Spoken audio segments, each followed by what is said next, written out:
Hello नमस्कार। तो कैसे हो आप सभी? स्वागत है आप सबका आपके अपने YouTube channel him study group में। तो आज आपके लिए एक और मॉक टेस्ट हम लेके हाजिर हैं। तो जैसा कि आपकी डिमांड था कि आज जो है हम आप मैथ भी लाइए, तो मैथ भी आज के इसके सेशन में जो है वो अवेलेबल है। आज जो इसमें रहेगा HPGK रहेगा, ठीक है, हिंदी ग्रामर रहेगा, इंग्लिश ग्रामर रहेगा और मैथ, चारों सेक्शन जो वासी ये कवर किए जाएंगे, ठीक है। तो मैथ भी आपके इसमें इंक्लूड कर दिए गए हैं। बाकी जितने भी आपके मॉक टेस्ट हैं इन सब की प्लेलिस्ट बना दी गई है। तो प्लेलिस्ट में जाके आप इनको जो वो सभी मॉक टेस्टों को अटेंड कर सकते हैं। जिन्होंने पहले नहीं देख पहले जो स्टार्टिंग के मॉक टेस्ट है वो नहीं लगाए, वो भी लगा सकते हैं, और साथ में जो चल रहे हैं वो भी, ठीक है। तो प्लेलिस्ट अवेलेबल है, तो वहाँ पर जाके आप सारे मॉक टेस्टों को अटेंड कर सकते हैं। तो जैसा कि आपको पता है कि हर रोज़ वीडियो शाम को 7:30 बजे अपलोड होती है, तो अपना टाइम से वीडियो को वॉच आउट कर लेना। और आप हमारे टेलीग्राम चैनल से भी जुड़ सकते हैं, जिसका लिंक जो वो डिस्क्रिप्शन बॉक्स में दे रखा है। तो चलिए स्टार्ट करते हैं आज का फर्स्ट क्वेश्चन। फर्स्ट क्वेश्चन है कि सिरमौर में किस वर्ष जो पचहत्तर आंदोलन हुआ था? तो पचहत्तर आंदोलन कब हुआ था? ये 1939 में हुआ था, 1942 में, 1947 में, या फिर 1948 में? तो सिरमौर में जो पचहत्तर आंदोलन हुआ था वो हुआ था आपका 1942 में। और धामी गोली कांड कब हुआ था? धामी गोली कांड, ये भी पता होना चाहिए आपको कि धामी गोली कांड जो वो कब हुआ था। ये हुआ था 1939 में, ठीक है।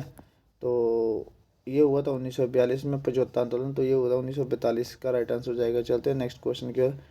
ये धामी गोली कांड जो 1939 में, लेकिन डेट कौन सी थी? ठीक है, ये आपने डेट और मंथ जो वो कमेंट सेक्शन में कमेंट करके बताना है, इसका धामी गोली कांड का और इसका भी पचहत्तर आंदोलन का भी, ठीक है।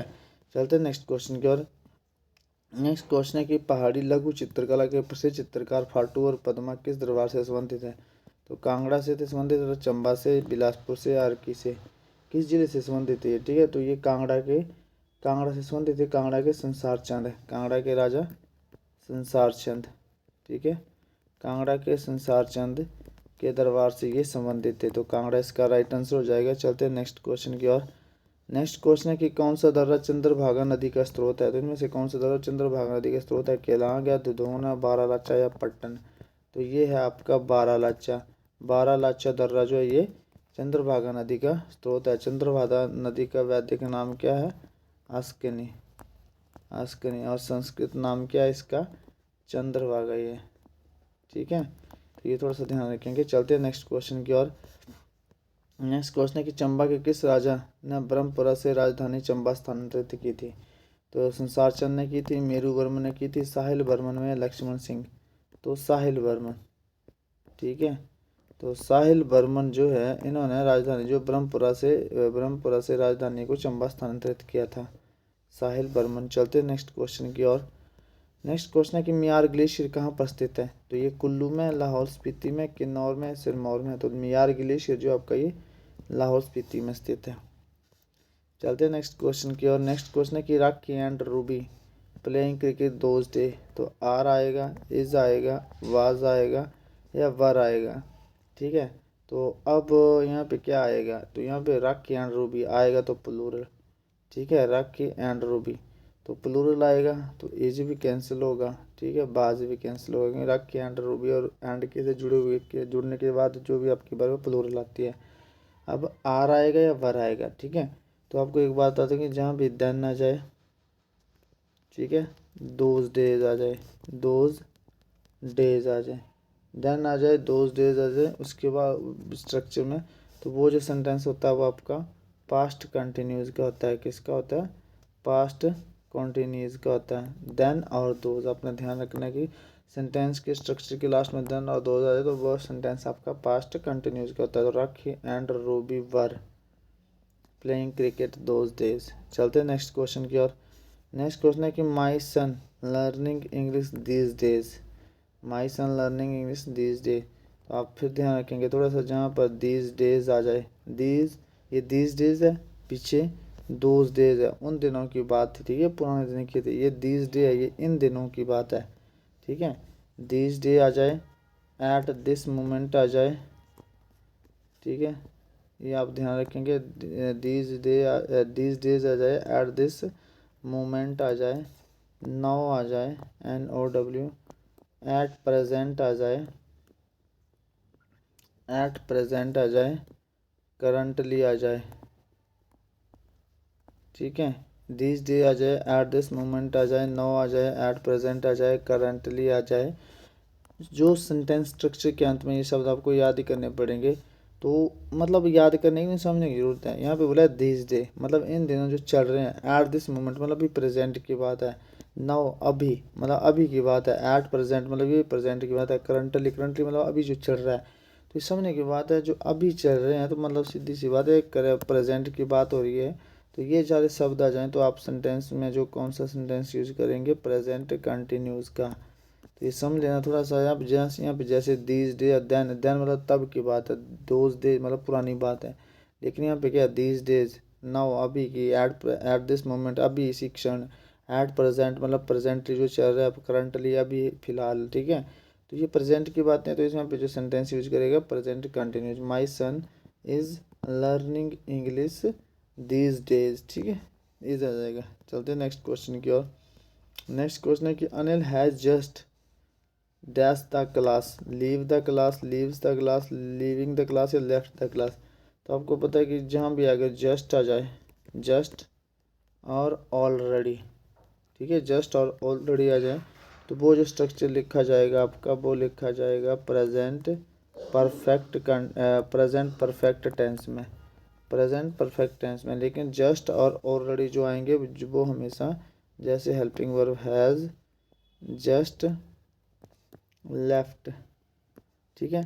तो हैज़ लेफ्ट मतलब जो हेल्पिंग वर्ब और मेन वर्ब उसके बीच में आएंगे जस्ट और ऑलरेडी। जैसे she has already come, came come, she has already come, ठीक है। तो जो हेल्पिंग वर्ब और मेन वर्ब है उसके बीच आएगा जस्ट और ऑलरेडी। लेकिन आपको ये ध्यान रखना है कि जस्ट और ऑलरेडी आ गए तो वो सेंटेंस आपका प्रेजेंट परफेक्ट टेंस का है। तो Anil has just left the class, left the class. अब आपको समझना है कि यहाँ पे जो है मतलब जस्ट आ जाए आपका, ऑलरेडी आ जाए, तो ध्यान रखें कि वो प्रेजेंट परफेक्ट, और प्रेजेंट परफेक्ट में जो आपका परफेक्ट टेंस में वर्ब हमेशा थर्ड फॉर्म यूज होती है, ठीक है, थर्ड फॉर्म हमेशा यूज होती है। चलते हैं नेक्स्ट क्वेश्चन की ओर।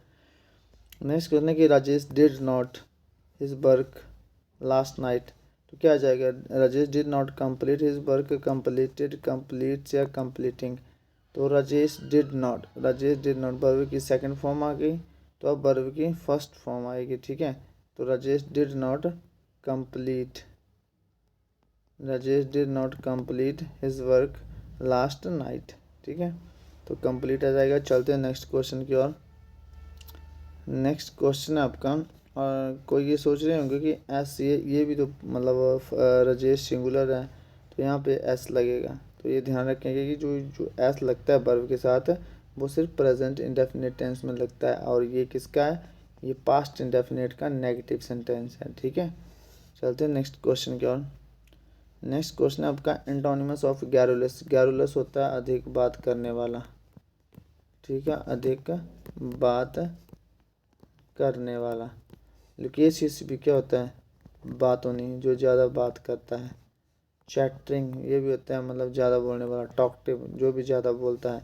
साइलेंट इसका क्या हो जाएगा, एंटोनिमस हो जाएगा, साइलेंट हो जाएगा, क्वाइट हो जाएगा, टैसिटर्न हो जाएगा।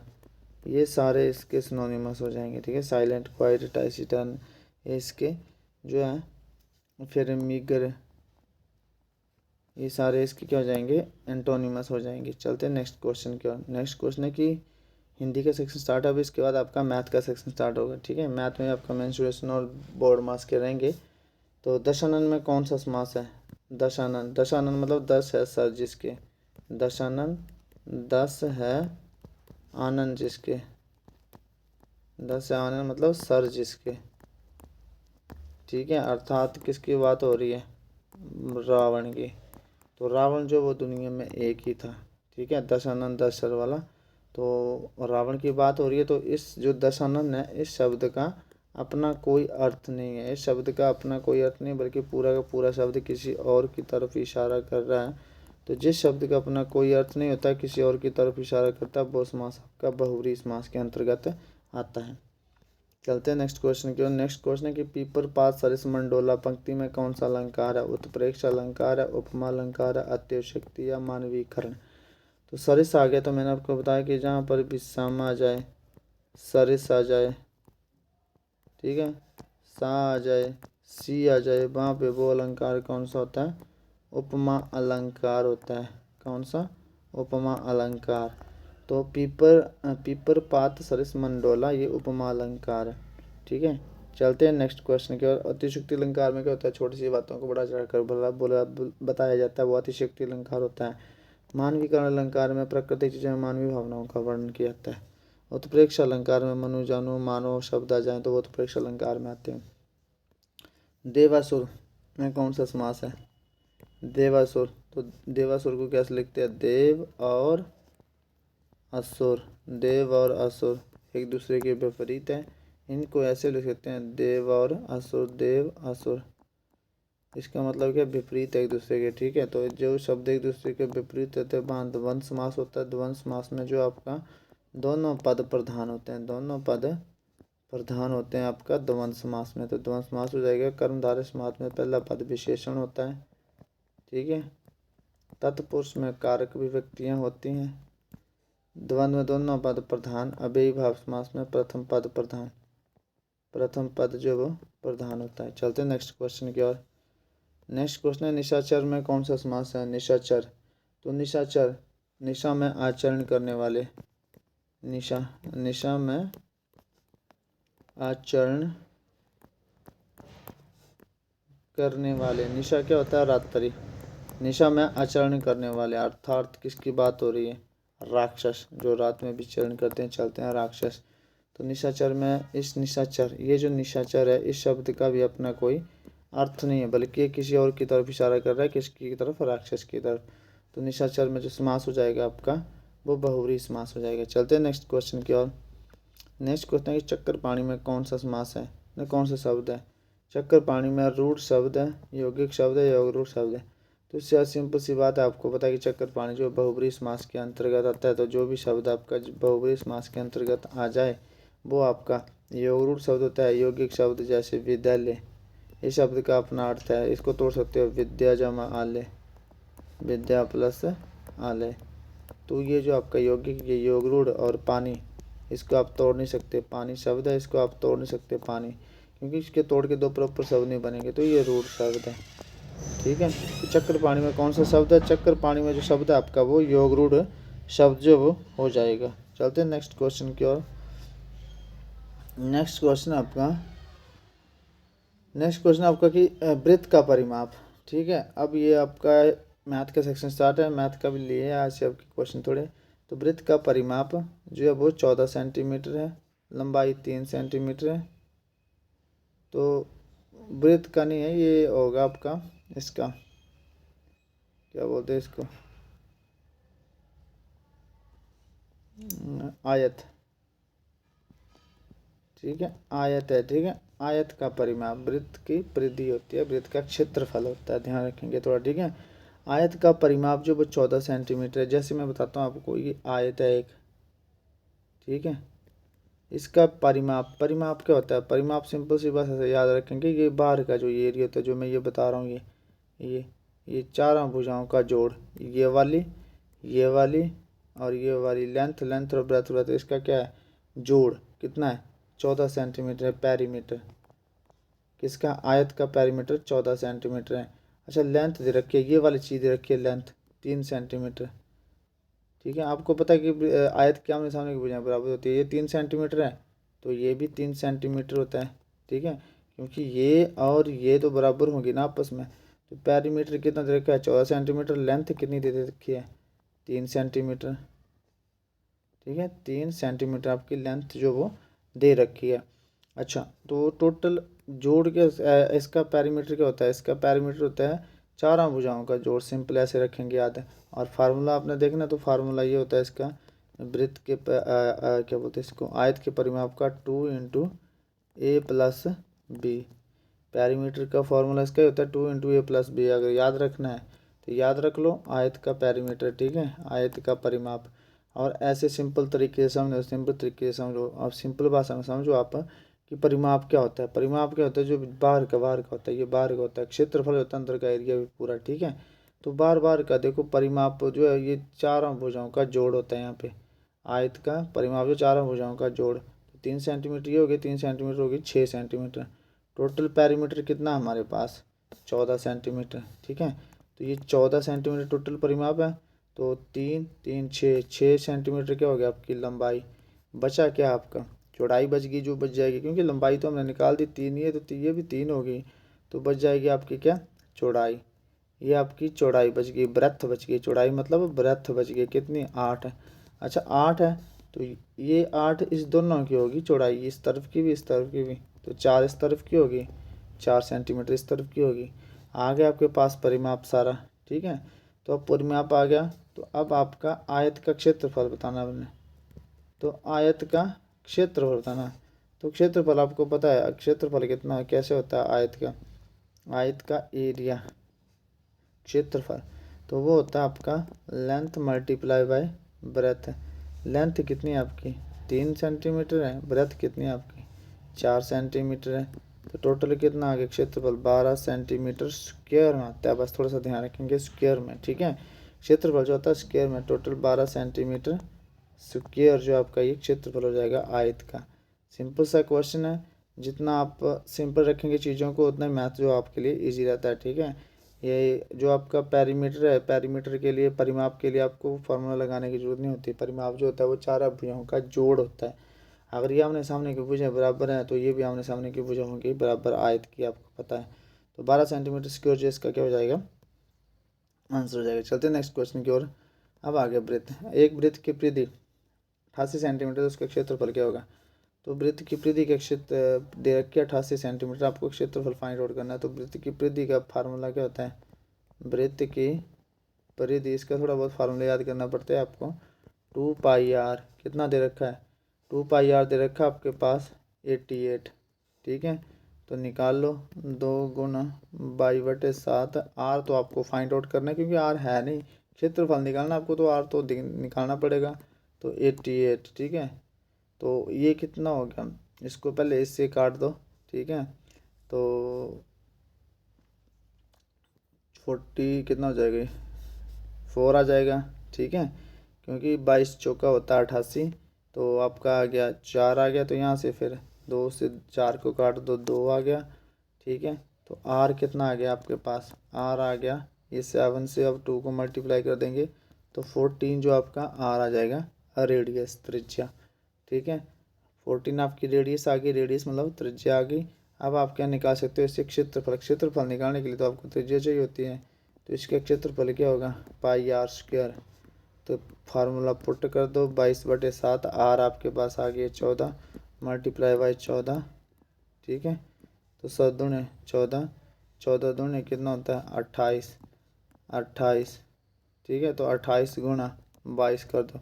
अब इसको मल्टीप्लाई करने का आसान तरीका, ठीक है, आप लंबी कैलकुलेशन नहीं करेंगे, बचोगे हमेशा लंबी कैलकुलेशन से। जैसे मैं यहाँ बताता हूँ आपको 28×22, आपको अपनी कैलकुलेशन स्ट्रॉन्ग करनी है। तो सीधा आपको पता है कि 28 को 20 से मल्टीप्लाई करेंगे तो 560 है, फिर कितने बच गए 2 बच गए, 28×2 56, 6 6 5 11, 6 7 16। कैसा करा मैंने आपको ब्रीफ में बता देता हूँ। ठीक है, जैसे आपको पता है कि 28 से मल्टीप्लाई करना अपने 22 से, तो पहले इसको 20 से मल्टीप्लाई कर दो तो सीधा ज़्यादा कि आपको पता है कि 28×2 56 होते हैं, 560 आ गए। ठीक है, फिर आपको पता है कि बचे कितने आपके 2, तो ये माइंड में करने पड़ते हैं, यहाँ लिखने पड़ते हैं 28×2 56, ये 6 आ गए, 6 6 5 11 1 616। ईजिली होता है, तोड़ के करना चीज़ों को, तो आप ईजिली और फास्ट कर पाओगे। ठीक है, तो ये कितना हो गया 616 का आ गया 22×28 = 616। इसका क्या आ जाएगा क्षेत्रफल, 616 इसका क्या आ जाएगा क्षेत्रफल आ जाएगा आपका। तो चलते हैं नेक्स्ट क्वेश्चन की ओर। नेक्स्ट क्वेश्चन आपका कि अब वर्ग से रिलेटेड है। एक वर्ग के विकर्ण की लंबाई 12 सेंटीमीटर है, जैसे एक वर्ग है। ठीक है, विकर्ण क्या होता है, ये बीच वाला डायमीटर, ये जो बीच वाला होता है इसको होता है डायमीटर। आपको पता है कि वर्ग की चारों भुजाएं क्या होती है बराबर होती है, और वर्ग का क्षेत्रफल क्या होता है एरिया, वर्ग का एरिया होता है ए का स्क्वायर। ठीक है, ए का स्क्वायर एक एक ये होता है, और जहाँ पे आपके पास डायमीटर दे रखा हो वहाँ पे क्या होता है एरिया। वहाँ होता है d²/2। दो फार्मूले होते हैं वर्ग के, ठीक है। जहाँ पे आपको डायमीटर दे रखा हो उससे आपने एरिया निकालना तो d²/2। तो वर्ग का विकर्ण की लंबाई कितनी दे रखी है, डायमीटर की लंबाई कितनी दे रखी है, 12 सेंटीमीटर स्क्वायर। तो फार्मूला पुट कर दो d²/2। d² किसका, 12 का स्क्वायर/2। तो 12 का आपको स्क्वायर रूट पता होना चाहिए, 12 बारी 144/2। तो काट दो तो 72 आपका इसका राइट आंसर जो वो आ जाएगा। ये थोड़ा सा ध्यान रखेंगे, जो फार्मूले आपको पता होना चाहिए मेंस्ट्रुएशन के। अगर फार्मूले पता होगा तो आप इजीली सॉर्ट आउट कर सकते हो।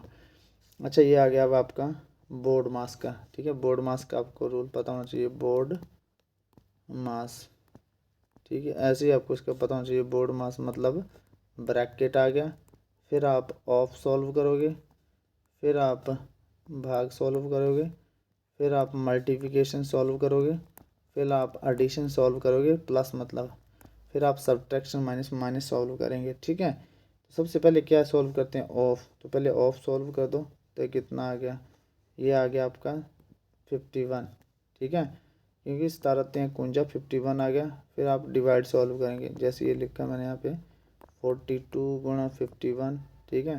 पहले मैंने ऑफ सॉल्व कर दिया, तो पहले मैंने क्या करा, ऑफ सॉल्व कर दिया तो 51 आ गया ना, तो भाग 51 हो गया, ठीक है। ऑफ सॉल्व करा ना, तो अब इसको आप क्या करेंगे, पहले ऑफ सॉल्व करा फिर डिवाइड को, तो 51/51 को 51 से भाग करा, ये ऐसे लिखेंगे ना 51/51, तो ये एक रह गया, ठीक है। तो 42 × 1 आ जाएगा, तो 42 इसका राइट आंसर हो जाएगा। तो बोर्ड मास का फार्मूला आना चाहिए, आप इजीली क्रैक कर सकते हो। चलते हैं नेक्स्ट क्वेश्चन की ओर। नेक्स्ट क्वेश्चन ये इन्फिनिटी तक है, ठीक है। ये इन्फिनिटी का निशान है, इन्फिनिटी का। तो √7 ये आपका स्ट्रक्चर बनता है ऐसे, √7, ठीक है। √7 √7 ठीक है। ये पता आपको कि ये इन्फिनिटी तक है, कितने तक है, इन्फिनिटी तक है। आगे पूछा गया कि 343 की पावर बाय, तो बाय का मान फाइंड आउट करना है। तो आपको पता है कि √7 इन्फिनिटी तक हो तो सीधा 7 ही आंसर आता है, इतने तक समझ गए। अगर √7 इन्फिनिटी तक हो तो सीधा 7 आंसर आता है। लेकिन आगे क्या बोला है, 343 बाय। अब इसको बाय का फाइंड आउट करना है। तो सिंपल सी बात है, जब आपको दे रखा कि ये 7 = 343, तो आपको पता है 343 किसका, आपका क्यूब रूट होता है 7 का, ठीक है। 7 का क्यूब रूट होता है कैसे, ये देखो 7 × 7 343। आपको जो मतलब क्यूब रूट पता होने चाहिए 15 तक। तो ये आ गया आपका 7 = 7/3y, ये ऐसा आ गया 7, ये 7 की पावर 3 और ये बार बाय आ गया, ठीक है। बाय आ गया, इतना पता लग गया आपको, 3 बाय। तो यहाँ 7 की पावर 1, यहाँ पे 7 की पावर 3, क्योंकि जहाँ पे कुछ नहीं तो वहाँ 7 की पावर 1 होती है। तो जब बेस समान हो तो पावरें क्या हो जाती है, आपकी पावरें क्या हो जाएंगी। अब यहाँ पे बेस समान ना आपके, तो ये कट जाएंगे आपस में, ये आपका कट जाएगा 7 से 7। अच्छा, अब क्या बचा, 1/= 3y बचा ना, 1/, क्योंकि बेस समान है तो ये कट गए, तो अब पावरें रहेगी आपकी, तो 1/3y। तो बाई यहाँ रह गया, 1 यहाँ आ गया, 3 नीचे आ गया, तो 1/3y जो है इसका आंसर आ गया। बाई के वैल्यू आ गया, बाई का मान पूछा, बाई का मान आ गया हमारे पास। चलते हैं नेक्स्ट क्वेश्चन की ओर। नेक्स्ट नहीं, ये फाइनल था, लास्ट क्वेश्चन आपका, ठीक है। तो ये थे 20 क्वेश्चन। तो आई होप आपको आज का सेशन पसंद आया होगा। तो इसी तरह के डेली सेशन आपके लिए अपलोड होते रहेंगे। तो आपने वीडियो को ज़्यादा से ज़्यादा शेयर करना और चैनल को जो है सब्सक्राइब करना है, ठीक है। तो मिलते हैं नेक्स्ट सेशन में, तब तक के लिए जय हिंद, जय भारत।